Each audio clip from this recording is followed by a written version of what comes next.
Señoras y señores, como lo habíamos advertido, estamos ya en el inicio de nuestra revista informativa Democracia en este día, un día clave para la democracia, jueves 16 de febrero. Hoy, a partir de la medianoche, rige lo que se conocerá como el silencio electoral. Las autoridades del Consejo Nacional Electoral así lo han anunciado. Y los candidatos tendrán las próximas horas precisamente para concluir ya agendas muy apretadas, agendas que realmente les han complicado mucho el quehacer. Y con ello vamos a empezar porque tenemos ya a nuestros primeros invitados en este estudio. El doctor Fabricio Villamar y el doctor César Montúfar nos acompañan. Procuraremos en el transcurso de lo que es la revista informativa Democracia tener una serie de candidatos y con ellos poder conocer sus propuestas. Esta es la hora de la ciudadanía. Esta es la hora del voto reflexivo. Esta es la hora en la que cada uno de nosotros debemos darnos la oportunidad de conocer qué es lo que nos plantean los candidatos y tomar una decisión que permita, y usted lo señalará así, un cambio en el Ecuador o la continuidad. Ya esa decisión se la dejaremos en sus manos. A nuestros invitados, la cordial bienvenida. Gracias por madrugar. Entendemos que han sido días muy duros, han sido días muy difíciles. Y obvio, ¿no? Y obvio, creo que estas últimas horas solamente les corresponden a ustedes hacer el último esfuerzo. A César, a Fabricio, la cordial bienvenida. Iniciemos precisamente por aquello, tan corto tiempo, un espacio que realmente ha sido para ustedes extenuante. ¿Han sentido que ha sido suficiente? ¿Han sentido sobre todo que permitirá a los electores tomar una decisión acertada? Iniciemos contigo, Fabricio, el primero en llegar madrugadito. Gracias por acompañarnos. Buenos días César, amigos, amigas, buenos días. Qué gusto poder compartir con ustedes cómo va a estar este último día de campaña. En efecto, 45 días de campaña parecen cortos como para poder conversar con todas las personas que se debiera. El Distrito Norte, en el cual yo quiero ser representante a la Asamblea de los Quiteños, es un distrito grande, tenemos alrededor de 700,000 personas que estarían en el padrón para votar. Y esto nos plantea retos inmensos respecto de cobertura, propuesta, mecanismos de alcance, en un mar de candidatos. Entonces, nos toca ser muy imaginativos a la hora de llevar nuestra propuesta, ¿no? La semana anterior, el día viernes, hicimos 21 horas seguidas de campaña. Como soy candidato por la lista 21, nos parecía interesante hacer 21 horas seguidas de campaña, que comenzaron a las 3 de la mañana y terminaron a las 12 de la noche, conversando con todos los quiteños, desde el centro histórico hasta el final de nuestro distrito en el condado. Y evidentemente, la campaña es un ejercicio fantástico para conocer qué es lo que piensa la gente. Yo pienso que podemos salir los candidatos mucho más fortalecidos en nuestros criterios, en tanto más conversemos con los ciudadanos, porque es lo que ellos quieren, lo que ellos esperan, más que lo que nosotros intentamos transmitir, lo que es importante. El universo, muy buenos días, Berito. Algo días. Querías preguntar. Sí, Ton, solo para escuchar, porque habíamos planteado una pregunta en conjunto. César, bienvenido. Muchas gracias, Verónica. Me gustaría solamente mencionar la identidad política de César en esta coyuntura. A nombre de su movimiento Concertación, participa en búsqueda de un puesto por el distrito. No, es nacional. Ese encabeza la lista nacional. Usted comprenderá, el universo es gigante. Sí. Y nos convoca una confusión, especialmente cuando uno llega atrasado al trabajo. Así es. Bueno, muchas gracias, Gonzalo, Verónica. Un gusto igualmente estar con Fabricio. Sí, nosotros somos la lista 51, no podemos hacer 21 horas seguidas de campaña, sería imposible. Pero bueno, terminando este proceso, muy agradecido con los amigos, amigas, con los ciudadanos por el apoyo, por la confianza, con los medios de comunicación, como Radio Democracia y otros medios a lo largo del país que nos han acogido, que nos han permitido expresar, difundir nuestro mensaje. Llegamos a este fin de campaña, todos los quienes formamos la lista 51 Concertación, como le digo, Gonzalo, con ese sentimiento de gratitud. y creo que la única palabra que nos cabe es la de gracias, gracias a los ciudadanos, gracias a todas las personas que han participado directamente o indirectamente en la campaña, y gracias a todos los amigos a lo largo y ancho del país. Dicen que estamos partiendo a partir de justamente, valga la redundancia, a partir de esta hora estamos asistiendo, sería la palabra adecuada, a una elección fraccionada, tremendamente fraccionada. ¿Por qué ocurrió esto, Fabricio? A ver, yo creo que desde el año pasado se han hecho grandes intentos por aliar a la oposición. Finalmente creo que pasó algo que veíamos venir, que era que se haya juntado a la oposición en tendencias. Y si es que, si bien no se pudo tener una sola candidatura presidencial que represente a la oposición, porque las características de la política ecuatoriana son diversas de las que pasan en Venezuela, es decir, no podemos comparar directamente ni decir, ¿y por qué no se unen igualito que lo que pasó en Venezuela? No funcionan así las cosas. Lo que sí le puedo decir, Gonzalo, es que sí hay síntomas de madurez en la clase política. El lograr conjugar ya varias organizaciones o al menos tendencias en torno a candidaturas, yo creo que eso es un mensaje importante de que estamos enfrentando esto con muchísima responsabilidad. Creo que tenemos una posibilidad real de tener una segunda vuelta. Y en esa segunda vuelta creo que vamos a estar juntas todas las organizaciones políticas que hemos estado defendiendo los principios de democracia y libertad los últimos 10 años. Creo que adicionalmente este 19 de febrero no solamente nos permite encontrarnos con la elección en una papeleta, sino adicionalmente dibujarnos qué somos como sociedad, Gonzalo, y me parece que esto es un tema importante, porque si es que como sociedad no condenamos la corrupción enquistada en el gobierno, terminaríamos entonces refrendándola. Me parece que el gran esfuerzo que hay que hacer es, como sociedad, dibujarnos exactamente qué somos. ¿Estamos dispuestos a condenar en las urnas los casos de corrupción más grandes que ha tenido la República? ¿O estamos dispuestos a convalidarlas y a decir, bueno, está bien, que roben nomás porque hacen obra, no pasa nada, y está bien que roben porque algún día me tocará a mí también? Y no funciona así. Yo creo que este es un encuentro que como sociedad tiene que redefinirnos exactamente qué es lo que pensamos sobre los valores éticos de los ecuatorianos, y por lo tanto, si es que estamos dispuestos a refrendar en las urnas a esta gente que se ha robado la plata de los ecuatorianos en estos 10 años, o si estamos dispuestos a decir, basta, ese no es el Ecuador, y nosotros somos gente humilde, somos gente honesta, somos gente que quiere hacer fortuna trabajando, y no como lo que ha sucedido en este tiempo. Esta elección fraccionada, doctor César Montúfar, alude precisamente a un fraccionamiento de tendencias ideológicas, o no necesariamente, porque no le vemos francamente a César Montúfar en una tendencia abiertamente derechizante. No es así.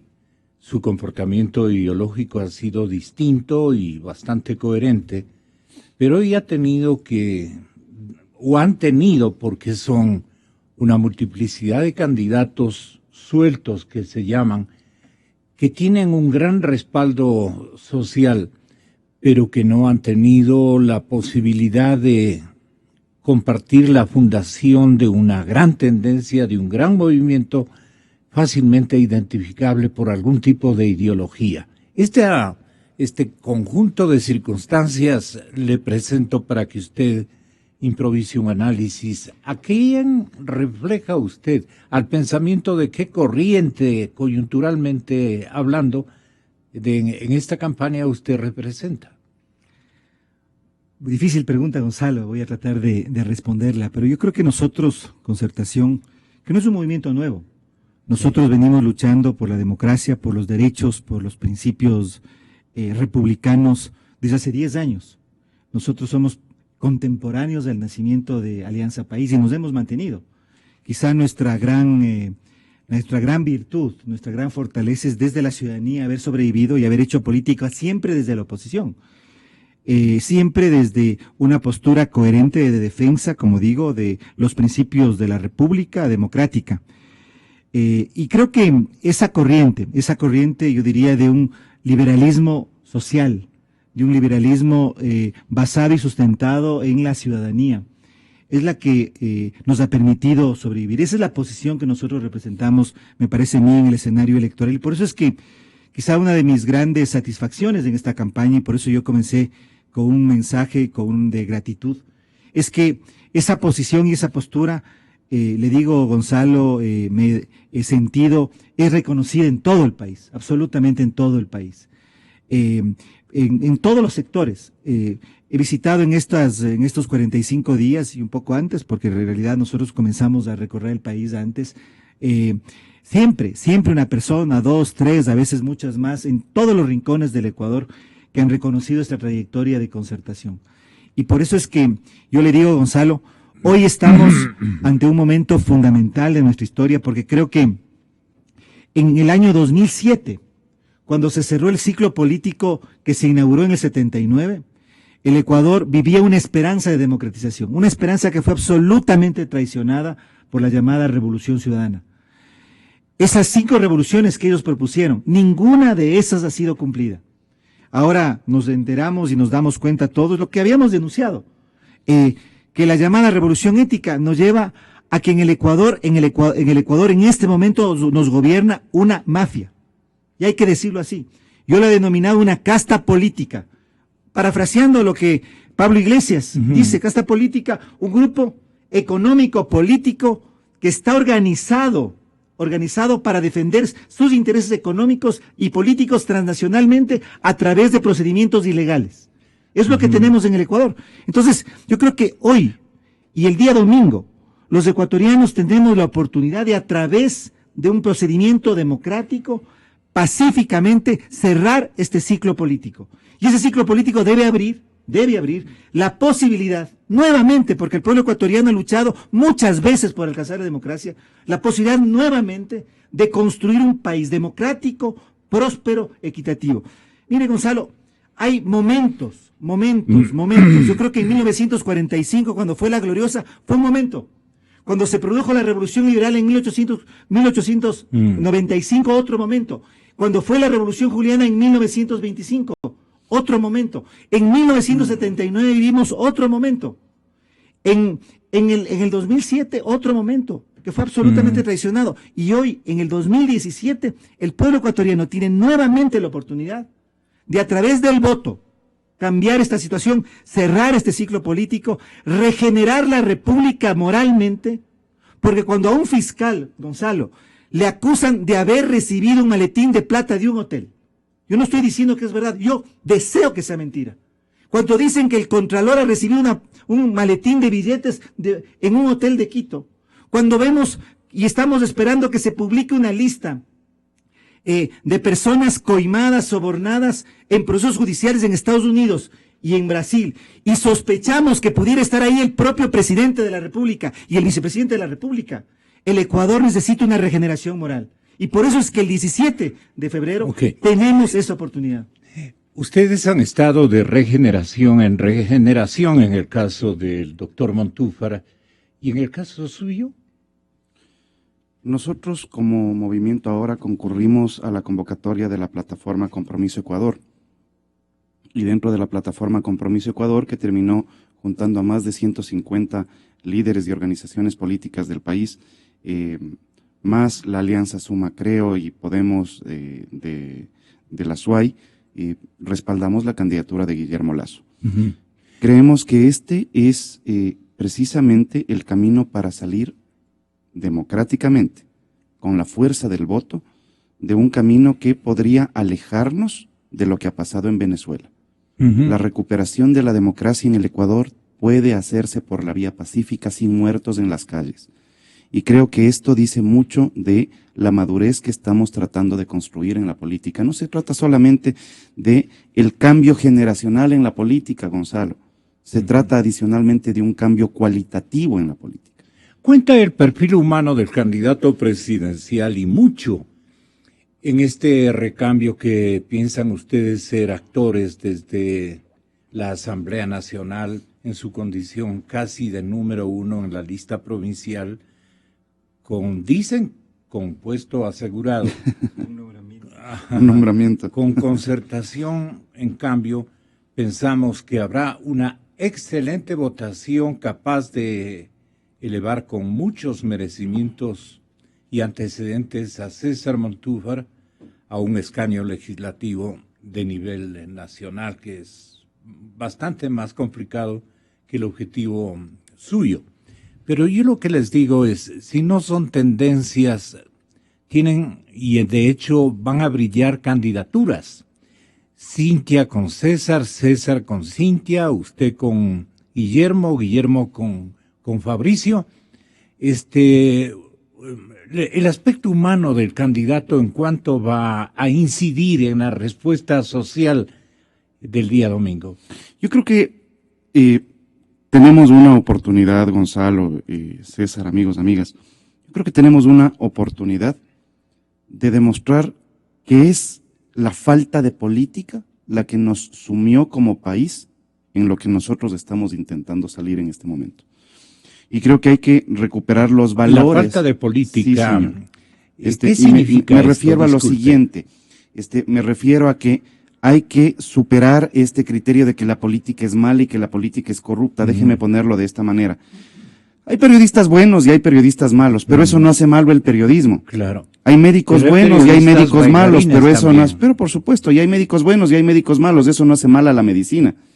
Y hay políticos buenos y hay políticos malos, pero eso no hace mal a la política. Creo que entonces parte de las cosas que hay que hacer es repolitizar a la ciudadanía. Creo que es necesario que la ciudadanía vuelva a tener líneas ideológicas sobre las cuales pueda moverse y ejercer su voto. Creo adicionalmente Ese que va la a ser un oportunidad ejercicio del cuatrenio. parte de las cosas que hay que hacer, pero adicionalmente, por ejemplo, yo creo que quienes creemos en la democracia tenemos que condenar el retorno de la violencia a la política, los manotazos en los restaurantes. Yo creo que es necesario que los que estamos intentando plantearnos una nueva línea de hacer política, brillemos porque somos capaces de sentarnos a conversar, de que somos capaces de encontrar acuerdos, de que podemos definir una agenda mínima. ¿Qué tiene que tener una agenda mínima? Obviamente, al menos las nociones de retorno a las características éticas de la administración de la República. Otra cosa, hay que cortarles las uñas a esta gente, hay que permitirles tener un juicio justo, y a quienes se han encontrado responsables hay que condenarles con todo el rigor de la ley. Hay que hacer que la Asamblea tenga nuevamente el espacio de fiscalización y no solamente la comisión de archivo, como la denomina la salquiteña. Creo que es necesario encontrar grandes acuerdos para la superación de la pobreza, y eso pasa por cómo vamos a establecer una reforma tributaria que nos permita generar un marco de confianza para la inversión de los ecuatorianos y de los extranjeros en el Ecuador para la superación del problema de falta de empleo. Creo que es necesario encontrar acuerdos para ver cómo vamos a reformar un código integral penal que se utiliza para la persecución de los ciudadanos desde el Estado. Y una ahí reforma el cuadrante constitucional humano también. de cada candidato, que es el que ofrece, digamos, presidir, liderar un recambio importante en la República y librarnos de un estilo, de un formato de gobierno que nos ha puesto siempre a todo el mundo en una situación psicológica muy especial. Y hemos tenido que luchar contra esos defectos que la circunstancia nos ha hecho observar. Pero ahora vemos que hay también, doctor Montúfar, triunfalismos que no vienen al caso. Yo creo que ha llegado la hora de la humildad de todos nosotros para saber recibir lo que merecemos. Si nos hemos equivocado, obviamente habrán las correspondientes señales y decisiones de parte de la gente. Un hombre público que ha ejercido funciones, especialmente en el área financiera estatal, como el economista Alfredo Vergara, por ejemplo, dice hoy en un tuit, desde ayer en la noche, en un tuit, yo pensé que ya no lo hubiera encontrado. Pero me llamó profundamente la atención esto que dice él. El triunfo de Guillermo Lasso, presidente del Ecuador, en la primera vuelta, garantiza una fiscalización justa. Esto en otras épocas, doctor Montúfar, era, bueno, pues son aspiraciones de él como ciudadano y él quiere ofrecerle un apoyo estratégico individual y no sé hasta si lo consiga o no lo consiga debido a este proceso tan fraccionado. ¿En qué hemos cerrado los ciudadanos en enfrentar, digamos, una coyuntura que tiene por sobre todas las cosas esta circunstancia de que no hemos podido no hemos hecho honor a una unidad que era indispensable en esta parte de la historia nacional? Sí, Gonzalo, yo creo que habrá que hacer una evaluación de todas formas, sea cual fuera el resultado el día domingo. Lo único que yo sí le puedo decir, Gonzalo, es que nosotros como Movimiento Concertación presentamos a finales del año 2015 un documento, un libro que contenía y contiene una agenda de transición, un plan de gobierno, un plan para salir de la crisis, una propuesta de reforma constitucional y una agenda legislativa. Y conversamos con todos los sectores, incluso me valió muchísimas críticas, precisamente en la perspectiva de encontrar una agenda mínima. Fueron decisiones de otros actores, eso sí lo tengo que decir con absoluta claridad, las que de una u otra manera impidieron y es el que se pudiera hacer concretar esa unidad, concertación y respetuosa de lo que otros actores decidan, pero nosotros nos mantuvimos hasta el final, incluso Gonzalo en contra de nuestro propio interés, buscando, trabajando, luchando por esa unidad. Pero yo quisiera decirle algo. Le han calculado al revés y distinto a lo que usted yo no sé, justifica. yo no soy quien para analizar o comentar decisiones. No se legitimidad. Confiesa usted muy móvil en esta coyuntura, exageradamente. Exactamente por eso, Gonzalo, porque nosotros agotamos todas las posibilidades. Otra cosa hubiera sido decir, nosotros no nos vamos a unir con nadie y no conversamos con nadie. Hicimos precisamente eso, conversar con todos.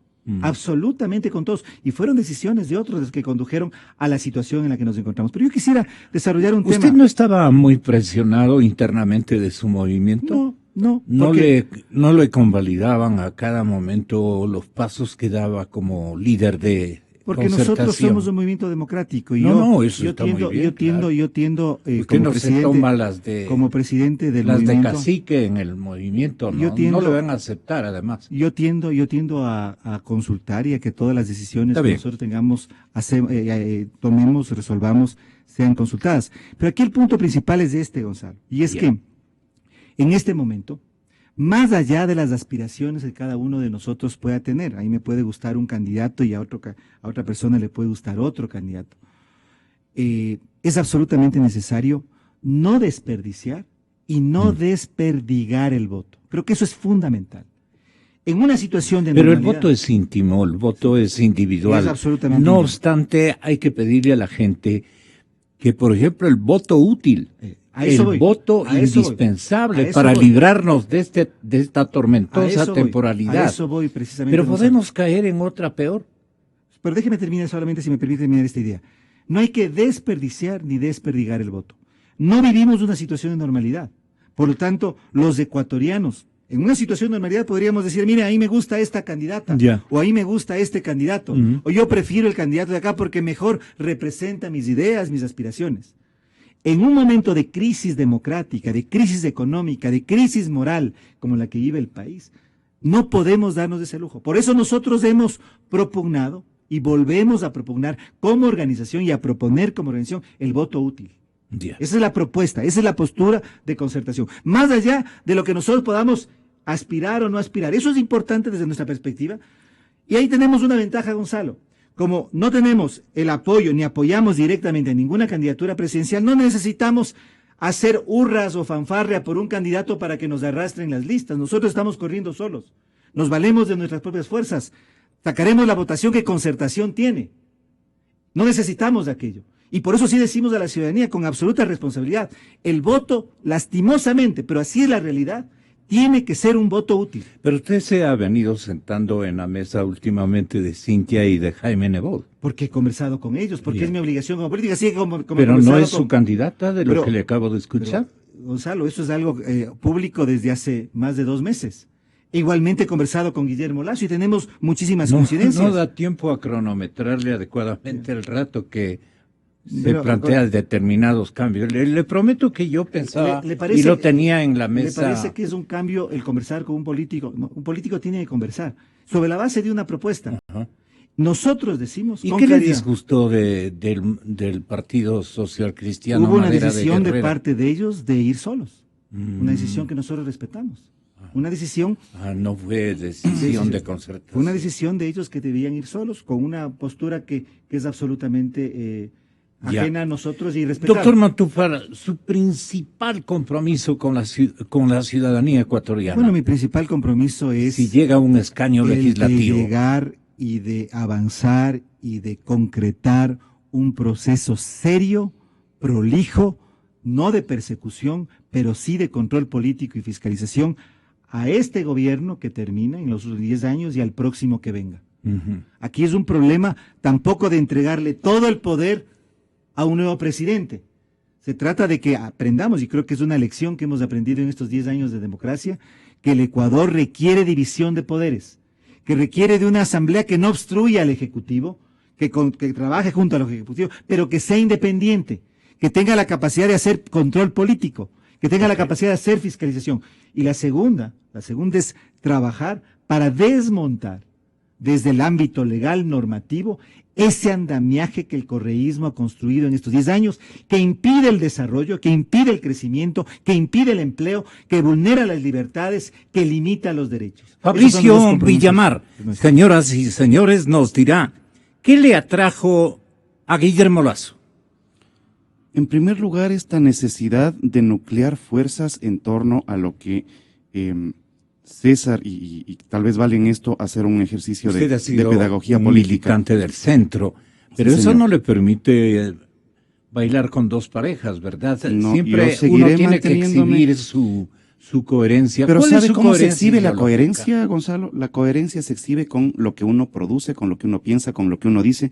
Y si es que lo que uno dice y lo que uno hace es coherente, eso es lo que se En una mantiene. Yo me determinada mantiendo coyuntura, ¿no? exactamente. Ya. A ver, yo creo que Pero hay lo que dibujar importante es, ¿qué le pedagógicamente atrajo qué es a el voto. Guillermo Lasso? Sí. Yo creo que hay que hacer una pedagogía política de qué es el voto útil en este punto. Exactamente. Y el voto útil es precisamente lo que le condujo al movimiento ahora a sumarse a la plataforma Compromiso Ecuador para impulsar la candidatura que tenía más opciones de derrotar a este proceso de 10 años, de tal manera que nuestro aporte en esto, evidentemente, es desde la óptica de Quito. Nosotros somos una organización que nos movemos en la provincia de Pichincha, que nos planteamos que esta es la ciudad que se le plantó al poder. Aquí en La Shiri somos los quiteños los que salimos a pararnos. Muy pocos. Los necesarios como para lograr generar el cambio que estamos intentando generar este fin de semana. Nosotros somos la organización que desde la política disruptiva, cuando un joven es amedrentado, se para toda la caravana porque el joven le hace yuca al presidente de la República y el presidente de la República se baja un poco más a pecharle a un muchacho de colegio por haberle hecho yuca. Nosotros fuimos los que nos metimos al día siguiente en Carondelet a darle yuca al presidente. Porque me parece que ese fue un momento que marca un antes y un después entre el miedo que se tenía de enfrentarle a este gobierno ¿Cómo piensa evitar por la persecución que se daba contra los actores políticos. ¿Cómo piensa evitar darle yuca a sus electores, incumpliendo lo que este momento usted se va a comprometer a realizar? Hagamos lo siguiente, a mí me parece que es necesario, Gonzalo, plantear lo siguiente. Un asambleísta no hace absolutamente nada. Una mayoría de la asamblea no hace absolutamente nada, si es que no tenemos el respaldo de los ciudadanos. Yo creo que el gran reto de nosotros es poder... Un mandatario no podrá hacer nada si no cuenta con una asamblea a su favor. Y por eso no le vemos a Guillermo luchar mayormente. En cambio, que el pilas del señor presidente está pensando en la asamblea y dice con la asamblea a mi favor. Yo le pongo Gonzalo, en una situación bastante compleja al nuevo yo le presidente. planteo lo siguiente. a ratos parecería que la discusión de los ecuatorianos se ha centrado en el cambio de presidente. Pero realmente tenemos un problema gravísimo ahí, porque si es que cambiamos de presidente de la República y no se cambia de asamblea, no cambia absolutamente nada. Es en la asamblea en donde se ponen o se quitan los impuestos. Es en la asamblea en donde se construyó, ¿no? Es en la asamblea en donde se construyó todo el armaje que soporta esta forma de gobernar, esta visión de cómo se tiene que gobernar el país. Y es desde la asamblea desde donde se la tiene que desmontar. Por eso, el gran ejercicio que les pedimos nosotros a los ecuatorianos, nosotros que estamos en esta política de conversar, de sumar criterios, de convencer, es plantearnos que hay que ir a la asamblea a desmontar este aparato, recuperar los valores de república. ¿Qué significa esto? La separación de poderes, el manejo ético de la cosa pública. Creo que tenemos una oportunidad fantástica para este fin de semana, que los ecuatorianos respalden la necesidad siguiente, pongámoslo en unos términos fáciles.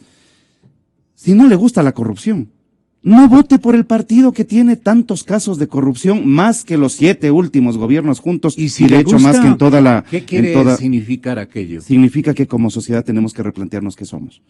Y el otro caso, si no le gustan los impuestos, no vote por el partido que ha puesto tantos impuestos para consolidar un sistema en el cual la concentración absoluta del poder hace que aquí en este país se haga lo que dice el señor del gran poder, y no es por ahí. Yo creo que tenemos que recuperar los valores de república, las características de división de poderes, una representación de los ecuatorianos, en mi caso, de los quiteños, que sea respetuosa, respetable, que nos permita conversar entre quienes lleguemos a la asamblea y que sobre todo nos permita alcanzar objetivos. Tener una agenda mínima respecto de la recuperación de la democracia y de la salida de la crisis. Y en el caso mío, yo quiero representar a los quiteños para defender a esta ciudad, recuperar recursos y recuperar competencias que han sido quitadas por una concepción de gobierno que lo absorbe absolutamente todo. Pero esos son mis planteamientos. A esos diputados que van a su recinto, o que van a su recinto donde nacieron, ¿no?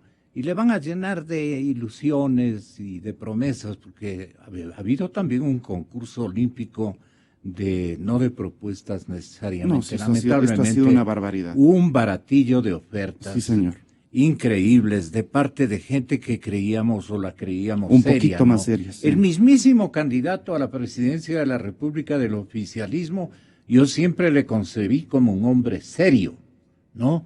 Pero ahora lo desconozco prácticamente porque está ofreciendo con un desespero impresionante guiones de oferta electoral. Sí, y no es por ahí, o sea, a mí me parece que hay que establecer lo siguiente. Me disculpan, claro, estoy con el alcalde de Guayaquil en este momento, y así como usted debe reconocer temperamentos, hay que también considerar temperamentos. Tenga la gentileza, muchísimas gracias. Buen día, Gonzalo, buen día, amigos, amigas. Les deseo un escaño nítido, quiere decir con gran apoyo de un gran entorno de la ciudadanía ecuatoriana. Vamos a seguir en la lucha, gracias, Gonzalo, señores, porque la lucha por la democracia candidatos. Tiene que dar un paso fundamental el próximo domingo, pero comienza el próximo domingo. Gracias, doctor Montúfar. Fabricio Villamar, suerte. Muchas gracias también. Tengo el honor, señoras y señores, de presentar en la primera media hora de transmisión en este último día de campaña, podríamos decir, al señor alcalde de Guayaquil, don Jaime Nebot, que ha tenido la bondad de concedernos esta entrevista tan importante para nosotros, porque obviamente nos da nos otorga un privilegio, nos configura un hándicap muy importante en esta tarea comunicacional. Y entonces al alcalde le pedimos que tenga la bondad de manifestarle a la ciudadanía cuán importante va a ser la Constitución a favor de las personas o de la persona, del grupo de personas que vayan a dirigir administrativamente al Estado, que tengan la misión constitucional de llegar a la presidencia de la República. Si no tienen una asamblea a su favor, después de todo lo que han construido y han destruido, en este periplo de 10 años, estamos perdidos. Y ese presidente será un ensayo de jefe de Estado, porque han construido leyes, señor alcalde, don Jaime, han construido leyes precisamente para hacer que una asamblea elegida a la barata, con unas reglas de juego inequitativas, con propósitos manifiestos de llevarse mayorías que le son ajenas. Este antecedente me permite solicitarle un análisis sobre lo que necesita un presidente de estas épocas. Buenos días, don Jaime. Buenos días, un saludo muy cordial, respetuoso para quienes escuchan Radio Democracia. Todo el Ecuador, especialmente en la ciudad de Quito. Buenos días a usted, Gonzalo. Buenos días. Constitución, efectivamente, una buena constitución es sumamente necesaria para gobernar un país. Y para tener una buena constitución, porque la actual no lo es. Acuérdese usted que dijeron que era una constitución tan buena que duraría 300 años, y lo que ha sido es desgraciadamente violada 300 veces, y se le han tratado de hacer reformas y de estudios se le han hecho, porque las constituciones buenas son las constituciones pequeñas de principios orientadores, como la americana, no estas constituciones que no parecen ni leyes, sino que acaban siendo reglamentos.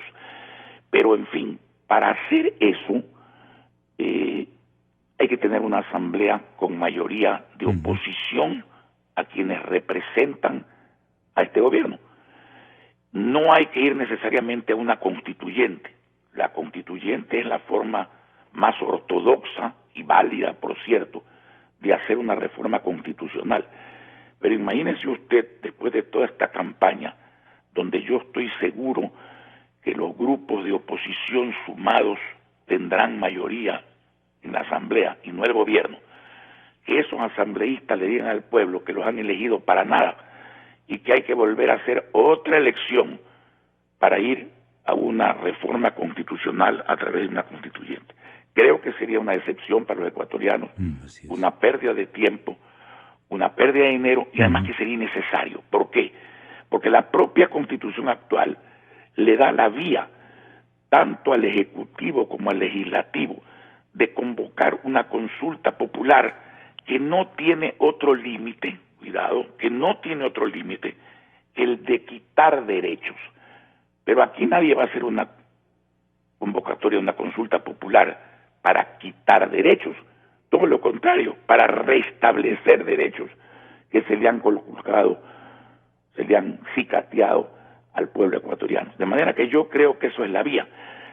Simplemente venga del Ejecutivo, venga del Legislativo, se diferencian un poquito en el procedimiento. La una puede ser inmediata, la que viene del Ejecutivo, y la otra toma un segundo debate de 45 días, pero nada más, nada más. El resto es exactamente igual. Claro, para eso también habrá que tomar medidas respecto de lo que es Corte Constitucional, respecto de lo que es una serie de elementos que hoy día se eligen a través de un organismo totalmente ajeno a la democracia ecuatoriana, porque las funciones de control deben de nacer básicamente el legislativo y no el ejecutivo, como está sucediendo el día de hoy. Pero en fin, yo creo que la Constitución, reformarla será básica, pero pienso que es una cuestión de poco tiempo que, repito, no requiere necesariamente de una constituyente. Abogado, el señor presidente Correa acaricia como real el éxito electoral de conseguir a su favor y a favor del partido de gobierno la asamblea, y no precisamente nos manifiesta en ningún momento en estos últimos días la posibilidad de un éxito electoral para su candidato a la presidencia de la República. Es decir, Correa está súper seguro de que tiene la asamblea como para envenenar el ambiente político a través de zancadillas, y perdone por el término serrano, de zancadillas que pueden operar en contra de un gobierno exitoso de la oposición? Bueno, yo pienso que los ecuatorianos son lo suficientemente maduros, intuitivos, inteligentes, como para que este domingo, con su voto, le den al gobierno ni un triunfo en primera vuelta, que no lo va a haber, ni mayoría en la Asamblea. Aunque el método de Hunt, que se aplica pero a las elecciones provinciales, puede elevarles un poquito el porcentaje respecto de la votación que saquen comparado con el número de diputados, pero de ninguna manera yo creo que está dentro de cálculos normales, electorales lícitos, eso sí, el que el gobierno vaya a alcanzar 50 más 1% de los votos de la Asamblea. Ahora, entre la respetable Cynthia Viteri, el señor Guillermo Lasso y el candidato del oficialismo Lenín Moreno, no le voy a preguntar por quién está usted, porque se sobreentiende que su candidata, la persona que va a representarlos, la coyuntura social cristiana Madera de Guerrero y esta nueva actitud del pueblo ecuatoriano es la doctora Cynthia. Pero sí pedirle que nos haga el favor de indicar a horas del comicio cuáles son los distingos que tiene que establecer el votante del domingo. Mire, son fáciles. El que quiera que esto continúe como está o empeore en todos los aspectos, libertad, democracia, impunidad, desempleo, paralización económica, disposición arbitraria de los dineros privados para trasladarlos al Estado, como es en el caso, inclusive hay veces de las ciudades a las que ahora quieren pagarle parte de sus rentas en papeles, cuando el gobierno las cobra en efectivo, debería entregarlas en efectivo, fondos de los maestros asegurados, y cuando digo asegurados no solamente trabajadores, sino militares, policías, los jubilados, los trabajadores privados, a los que se limita el 15% de la utilidad, etcétera. El que quiera todo eso, pues votará por la opción de que continúe el gobierno de la Revolución Ciudadana y de Alianza País. Esa es una alternativa. Yo creo que aquí necesitamos un cambio profundo, pero un cambio positivo, no un cambio de crisis. Yo creo que hay coincidencias con el señor Lasso, por ejemplo, en rebajar impuestos y en eliminar impuestos.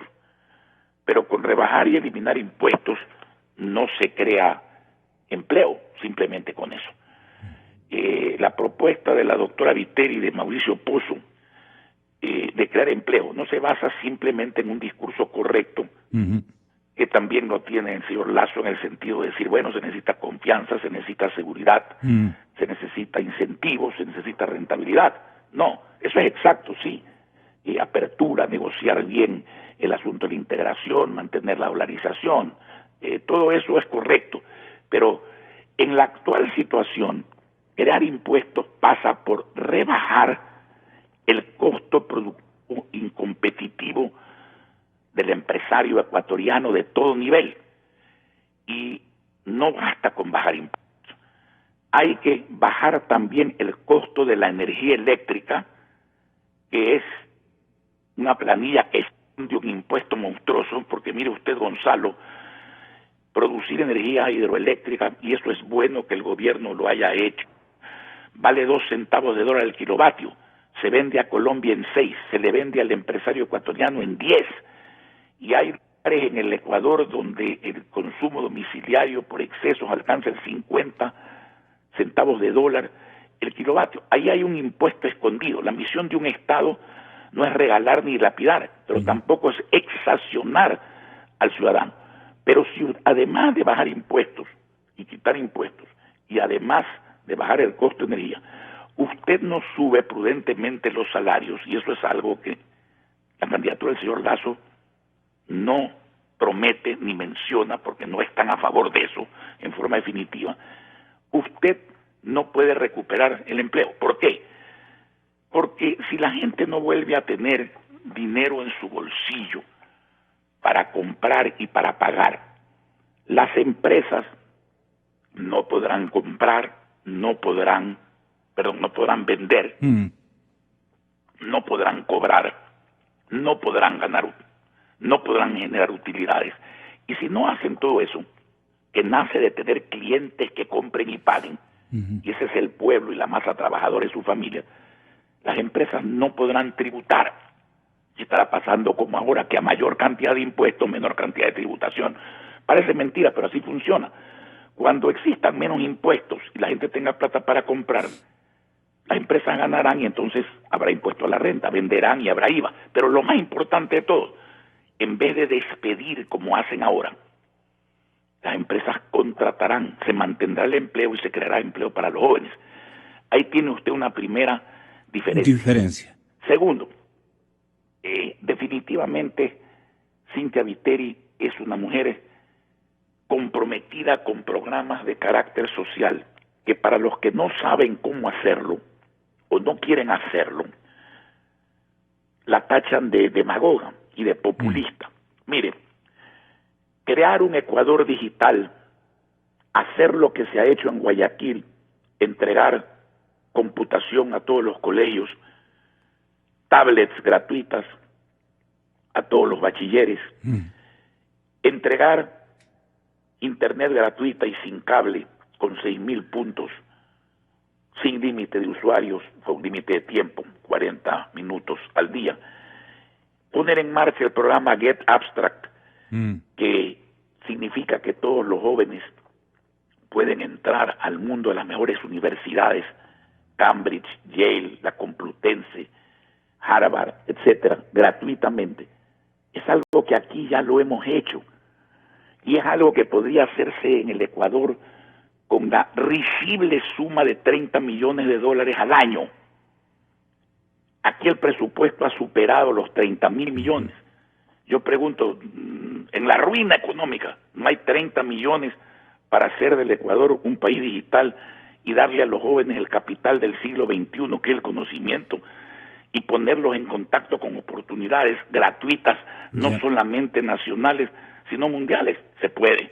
Pero está comprobada esta retórica muy importante y significativa en términos de propuesta.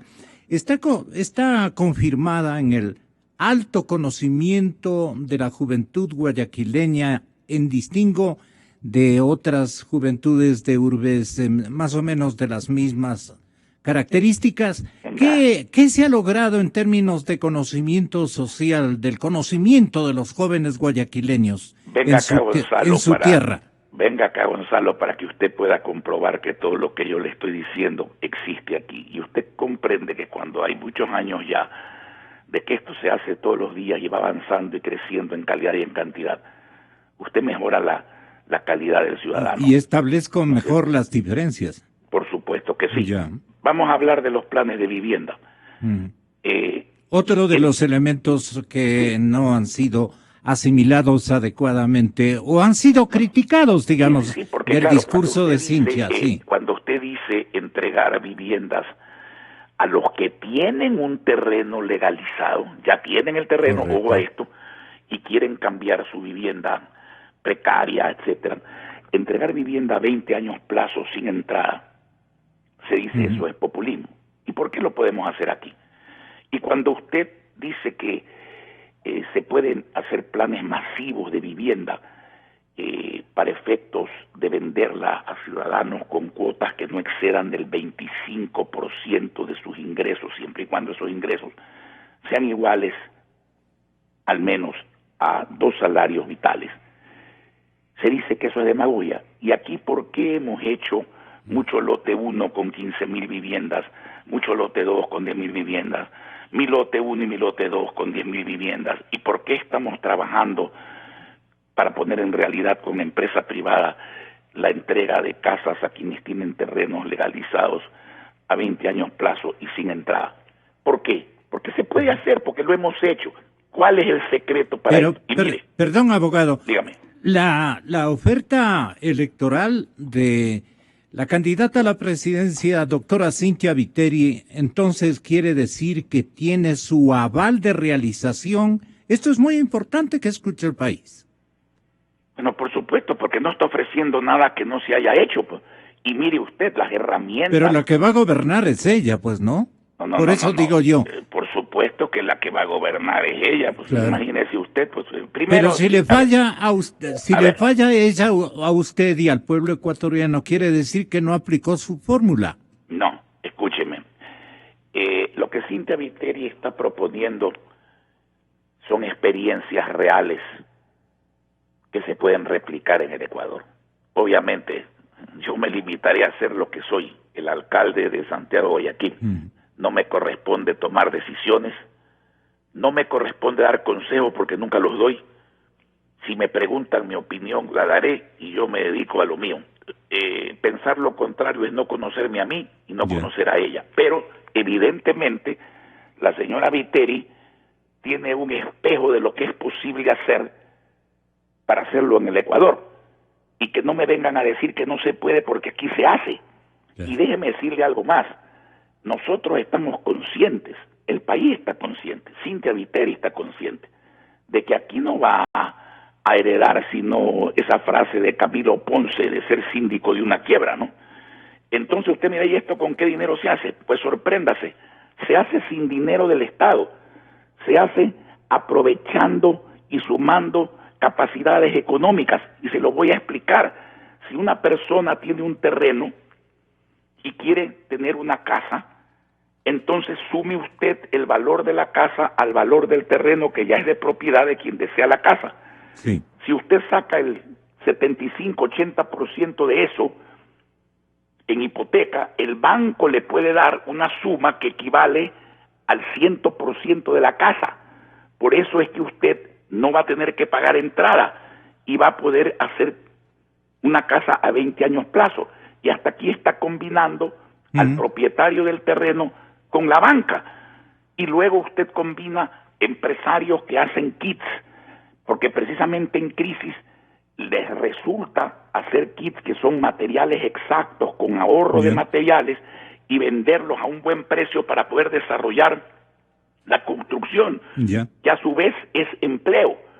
Cuando usted quiere ir al otro programa, usted lo que tiene que hacer es expropiar, hace la macrourbanización, la subasta, recupera el dinero, y la alianza con la empresa privada y la banca privada y pública permite hacer y vender casas a precios muy razonables. No está usted utilizando dinero del Estado. Mire, mi presupuesto, el del municipio de Guayaquil, es de 700, hablemos de números redondos, de 750 millones de dólares al año.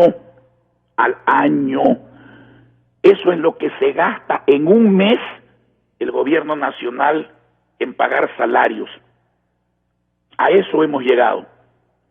No es que 750 millones son poco, sino que los gastos son mucho. Entonces, hay una serie de medidas. Sí, no sé, pero hay diferencias entonces. Empleo, y eso es diferencia con la otra candidatura. Porque la otra candidatura no se preocupa de eso. Lenin dice 325,000 viviendas sin entrada, 325,000 viviendas para los pobres, la estratificación que establece, no creo que sea para burlarse de los pobres, sino para cumplirlos. No, bueno, pero hay una pregunta que hay que hacer, pues. ¿Cuántas han hecho ellos y cuántas hemos hecho nosotros, pues? Interesante. ¿Y ahí cómo salen las cuentas? En los últimos 3 días de campaña se puede ofrecer todo lo que no se ha hecho en 10 años. Claro.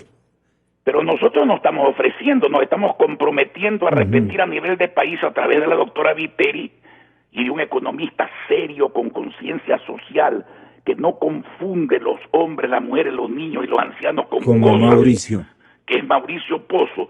Nosotros nos estamos comprometiendo a repetir algo que ya se ha hecho en la ciudad más grande del Ecuador.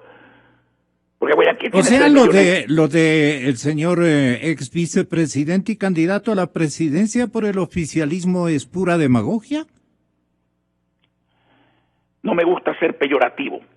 Simplemente dígame qué de lo que ofrecen han hecho. El que tiene que responderle es él. Bueno, y la gente con su memoria. La gente con su memoria. Bueno, entonces, de manera que no me vengan con eso, ¿no? Que Cintia Viteri es demagoga porque dice que no le va a cobrar la luz, la energía, la luz se conoce a un estrato pequeño. Al estrato que en la sierra consuma hasta 110 kilovatios y en la costa hasta 130. A ver, demagogia es endeudarse para regalar. Aquí ni siquiera hay subsidio, y déjeme explicarle por qué, ya lo dije brevemente en otro enfoque.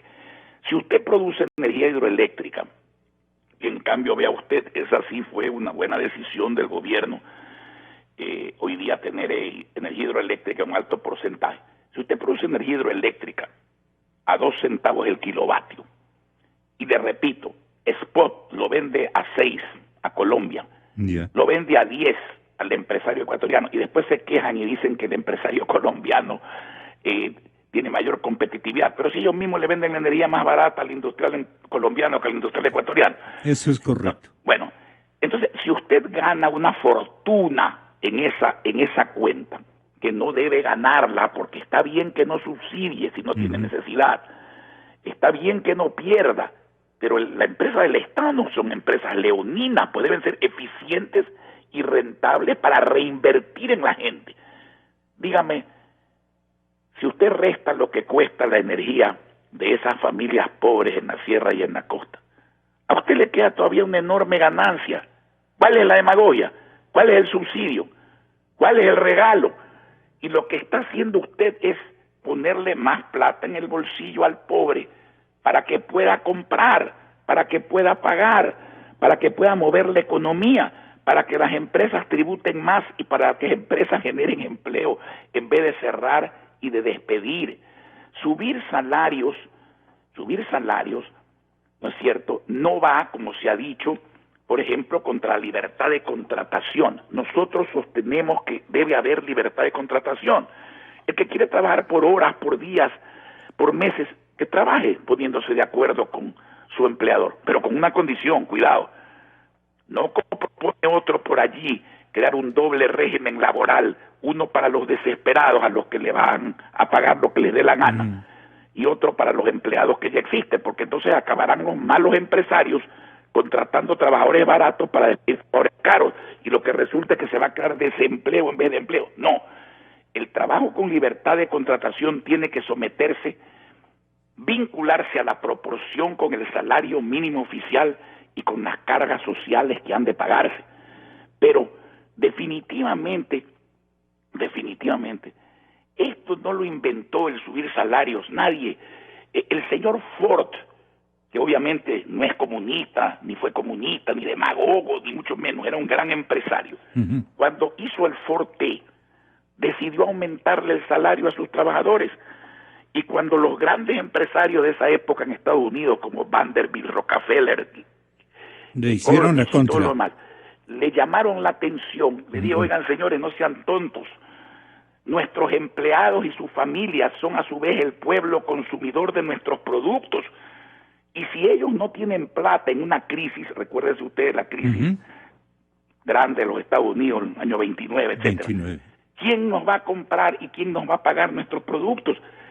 Castigar al pueblo no subiéndole el salario es condenarlo a no tener empleo, es condenarlo a no tener una buena calidad de vida, es inhumano, pero aparte de todo eso, no tiene poder adquisitivo, porque entonces se pierden los clientes de los propios empresarios que adoptan esas medidas. Esas son las diferencias entre Viteri y otras candidaturas.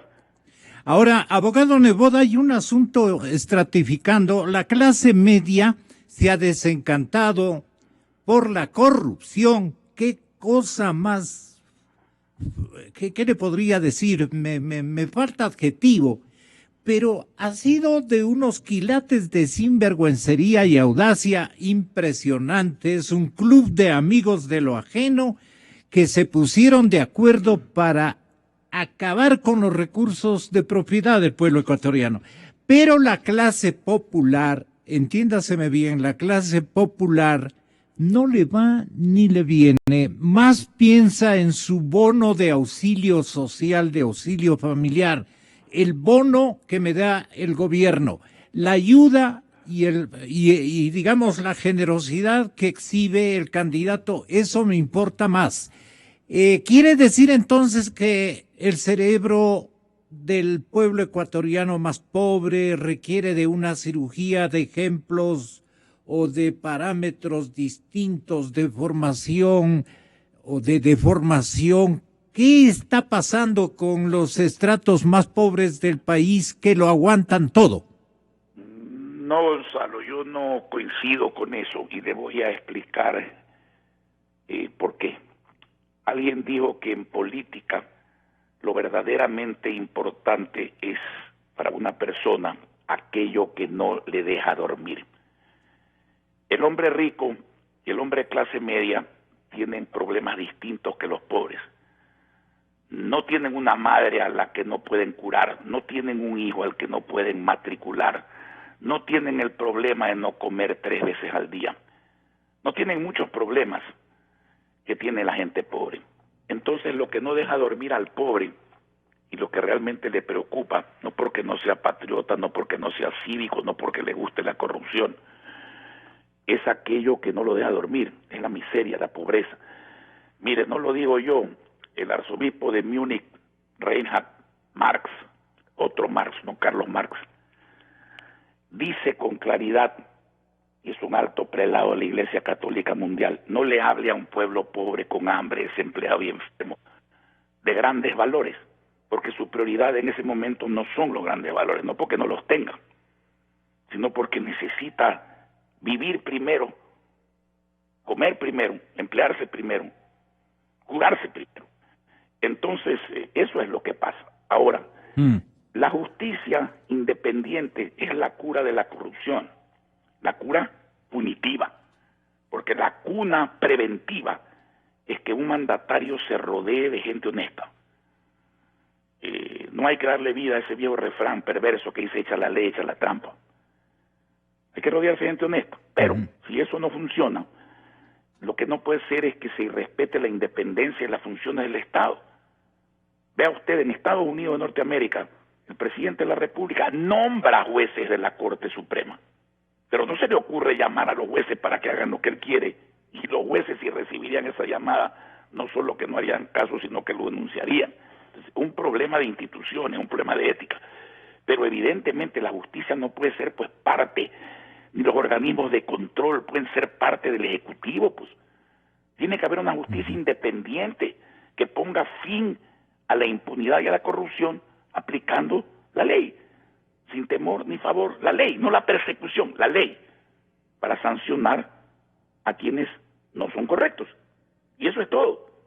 Pero entonces quiere decir que el gobierno del presidente Correa y la Revolución Ciudadana han pisado en terreno fértil, más que fértil político e electoralmente, en terreno fértil de comprensión y de agradecimiento social, de comprometimiento social con el gobierno.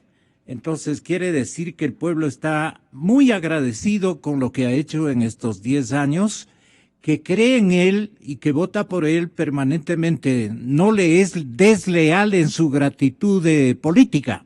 No quiere decir eso porque si usted ve las votaciones anteriores del gobierno que han llegado incluso en la asamblea al 80%, una consulta, y luego se han mantenido entre el 60 y el 65%, yo con franqueza no creo que lleguen al 30%.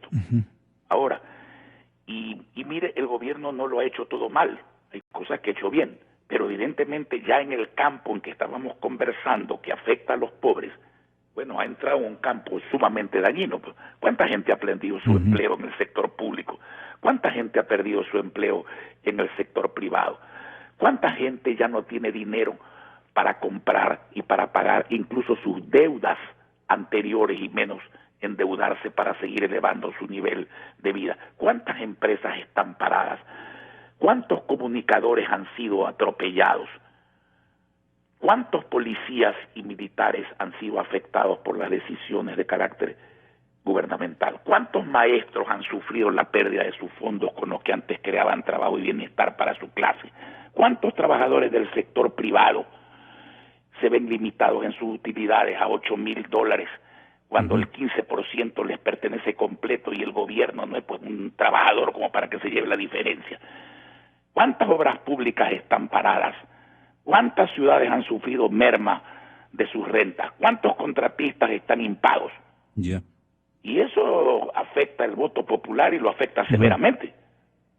¿Usted cree en el principio de la productividad, alcalde? Conviene de que es uno de los ejes de recuperación económica más importante, pero el pensador y economista, el señor Vicente Albornoz, el economista Albornoz, dice que el gran reto es devolverle al país la memoria de que en economía lo importante es producir y ganar competitividad, lo que exige reformas laborales, societarias y una menor reglamentación o conflictos que se susciten desde el aparato administrativo del Estado. Esto me parece que en esto vamos a coincidir moros y cristianos. Muy cierto. Así es. A eso se le añade la conciencia social. Exactamente. Entonces, muy cierto si a eso se le añade la conciencia social. Allá. Y ahí también hay una gran diferencia. Esto no es cuestión de salir a costa del pueblo por el máximo ajuste, sino con el mínimo ajuste y el máximo desarrollo. Pero la eficiencia no puede estar divorciada de la conciencia social. Estamos tratando con gente, hombres, mujeres, niños, ancianos que tienen ilusiones, derecho a prosperar, que tienen una vida. No son cosas en una percha, como creen algunos capitalistas salvajes. ¿Usted no lo es? Y dejemos una vez más en claro. Lo que yo he hecho, no lo que yo he dicho, que lo he dicho siempre, sino lo que yo he hecho en la ciudad de Guayaquil, donde hay un avance social comprobable y admirado, hasta para los que no quieren ver, avala que lo he hecho, no que lo digo. ¿En qué se diferencia su pensamiento con el del candidato presidencial? Y no porque no sea candidato, sino porque es un soporte del pensamiento guayaquileño del centro a la derecha, Jaime Nebot y don Guillermo Lasso. ¿Pero en qué se diferencian los dos? Ya se lo he explicado y empecemos por ponernos. Yo estoy en el centro derecha, sí. Yo no estoy en la extrema derecha y además yo he probado lo que digo, yo no solamente lo digo. ¿Extremo hacia la derecha será Guillermo? Depende de lo que usted considere. Yo considero que está a mi derecha, sí, definitivamente. O sea, yo simplemente les otorgo adjetivización progresista, por ejemplo. ¿Usted es más progresista que él en lo social? Bueno, usted puede ver lo que se ha hecho en Guayaquil en el campo social, ¿no es cierto? Entonces, ahí está la respuesta. ¿No ha llegado la hora de que se unan los dos para vencer a este enemigo travieso, complicado? Y Aquí el primer desafío es estar en segunda vuelta para que la mejor alternativa elegida por el pueblo pueda derrotar al continuismo gobernista. Y con sinceridad, yo creo que hay quienes piensan en el voto útil. El verdadero voto útil es el que es capaz de derrotar en segunda vuelta al correísmo. Y yo creo que el espectro y la apertura y la postura y las propuestas de Cynthia Viteri permitirán sin duda eso, aglutinar mucho más que otras candidaturas en segunda vuelta. Hay un sector de empresarios, ya vamos terminando, abogado, porque usted también tiene una agenda administrativa muy importante y de campañas, es último día. Mil perdones por haberme alargado. Los gastos del gobierno compromete la candidata de su movimiento y de su partido político. Cynthia Viteri dice que lo van a reducir al máximo y que una mujer, una buena madre, tiene, digamos, ese potencial, esa ventaja intuitiva, más que intuitiva, pragmática, de saber manejar su hogar económicamente cuando las cosas están mal. Y es por eso, dice ella, más o menos su discurso, que la parte que a mí me me gusta. Dice, la mujer, por primera ocasión, la mujer ecuatoriana va a demostrar de sus capacidades, de sus fortalezas para sacar al país adelante de la postración en la que deja este gobierno. Y por eso yo mencionaba lo de la memoria social del estrato bajo popular, porque no quieren acordarse lo que han hecho respaldando, digamos, en estas últimas manifestaciones electorales. Entonces, yo combino ambas cosas para solicitarle una apreciación suya respecto al tamaño del gasto público que debe imperar, pero tiene también el apalancamiento que el modelo del presidente Correa le ha otorgado de que el Estado sea el que gasta, y ha enriquecido a grupos empresariales muy significativos. Alguien dijo que el socialismo se acaba cuando se acaba el dinero ajeno, ¿no? Y parece que resultó verdad, porque el Estado que gastaba y movía la economía y querían que sea el único factor de movimiento económico, se le acabó el dinero, se quedó paralizado y ahora no se mueve ni para respirar porque está casi muerto. Ese es el problema. En cuanto a lo de Cynthia Viteri, déjeme hacerle un análisis que arranca con una apreciación. Al inicio de la campaña se le decía a ella que ella no sabía de economía porque no era economista. Y yo respeto mucho a los economistas, pero ahora tenemos un economista de presidente. No nos ha ido muy bien en estos 10 años con un economista de presidente, ¿no es cierto?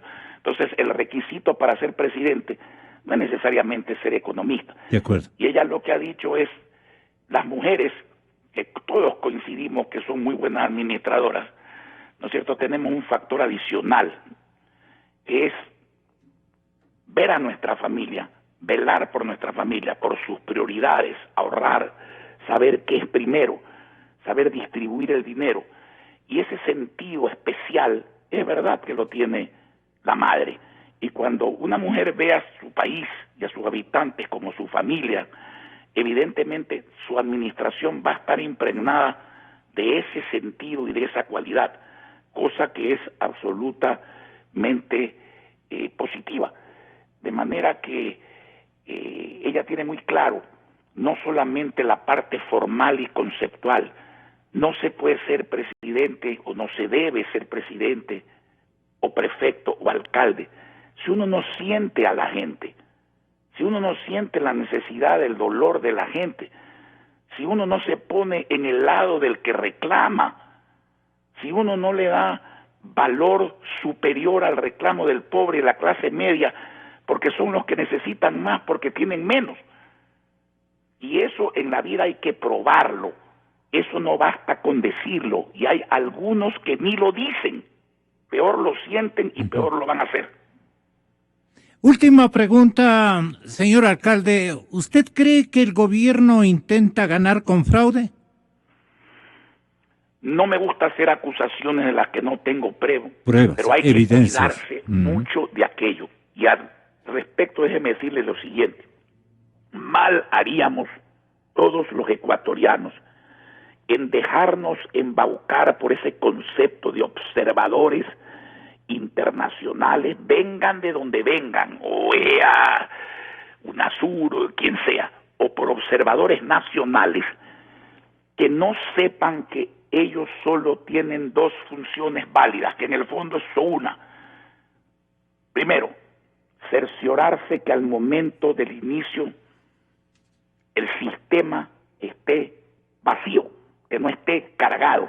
Y segundo, poder comprobar con una transmisión simultánea de datos el conteo. Si no hay eso, mal a todos te siento, Catalina, como dijo alguien. Y hay que tener mucho cuidado. Pero peor es hacer el papel de tonto y pensar que los observadores deben ser un grupo de personas que se limitan a las 7 de la mañana a esperar que toque una corneta para decir que empezó el conteo, que empezó la votación, y creen que eso es lo normal. No, eso es normal, pero eso no es vigilar un proceso. Vigilar un proceso es comprobar que sea limpio. Y eso lo vamos a exigir al menos nosotros. Y si no lo hacen, bueno, se van confirmando ciertas sospechas para las cuales hay que estar preparados. ¿Y de qué manera debemos prepararnos en las próximas horas? Bueno, nosotros lo hemos hecho teniendo un control electoral lo más eficiente que podamos lograr. Y yo espero que el resto de partidos políticos haya hecho lo mismo. Claro. Pero si nos mandan un flash, señor alcalde, abogado Nebot, si nos mandan un flash de insucesos rapidísimos y salen todo el mundo a decir que sí, que ha ganado el oficialismo y etcétera, etcétera, que todo es limpio, eso se complica durísimo porque puede haber... Yo no creo que eso es tan fácil. Ya.